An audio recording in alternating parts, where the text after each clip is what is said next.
des sols et sortait des poubelles dans le nord. Mais au fond, il avait une idée folle. Il se préparait, il apprenait l'espagnol. Il connaissait l'odeur de l'eau de Javel mieux que celle du pain, du thym ou du miel. Mais dans sa tête, une étincelle, un vieux désir, une idée rebelle. Il a troqué son balai pour un couteau et l'odeur du chlore pour celle des fourneaux. À Quito, il s'est remis à zéro. L'Équateur va voir naître un cuistot.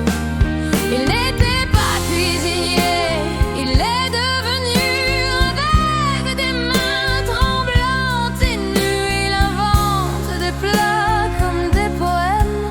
Chaque assiette dit je vous aime.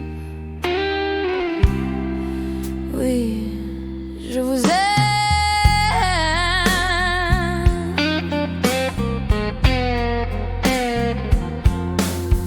Il ne savait rien des cuissons lentes, ni des herbes fines, ni des sauces piquantes. Mais il savait attendre et recommencer. Il a travaillé comme un acharné. Il dompte le feu, apprend les gestes précis. Et dans chaque plat, il met un peu d'huile, un peu de silence, beaucoup de respect et des souvenirs qu'il n'oubliera jamais. Il a troqué son balai pour un couteau et l'odeur du chlore pour celle des fourneaux.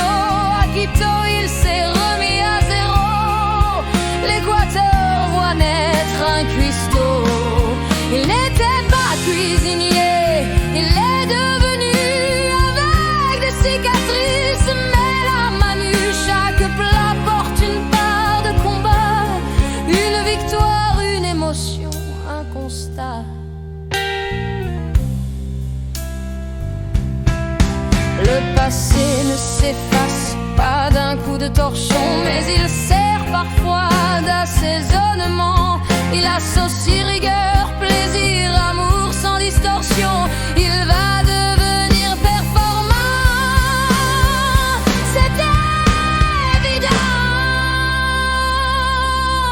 Il a troqué son balai pour un couteau et l'ombre pour la chaleur des fourneaux. À Quito, il cuisine son destin pour un futur tout simplement humain.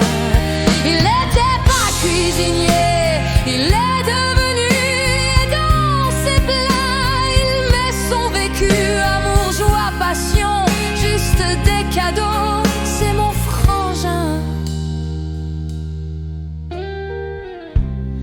Il est à Quito.